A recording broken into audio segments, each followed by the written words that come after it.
آج کا بڑا زبردست ٹاپک ہے نسب پر تان کرنا اور نوحہ کرنا، جو ہمارے معاشرے کے اندر بہت زیادہ پایا جاتا ہے۔ نسب پر تان بھی کیا جاتا ہے، اور پیارے آقا صلی اللہ علیہ وآلہ وسلم کا یہ فرمان بھی سماعت کریں۔ دو چیزیں کفر سے ہیں۔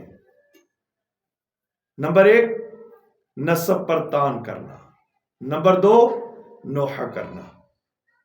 اب کون سا وہ نسب پر تان جو کفر ہے؟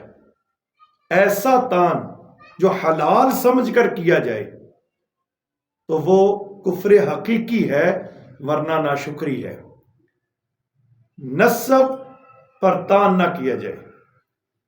اور دوسری چیز، فرمان مصطفیٰ صلی اللہ علیہ وآلہ وسلم، جس نے گریبان پھاڑا، اور پیارے آقا صلی اللہ علیہ وآلہ وسلم نے فرمایا چہرے کو پیٹا اور زمانہ جاہلیت والی پکار کی، وہ ہم میں سے نہیں ہے۔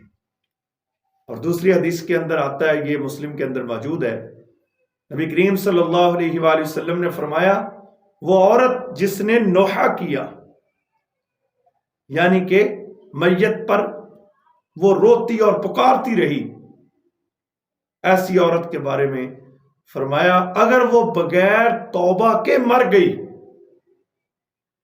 اس کو قیامت والے دن جو چادر اور قمیص پہنائی جائے گی وہ خارش والی ہوگی۔ اسی لیے دل سے روئیں، آنکھوں سے آنسو بہائیں، آوازیں نہیں پکارنی، ناشکری نہیں کرنی، اللہ کا شکر ادا کریں۔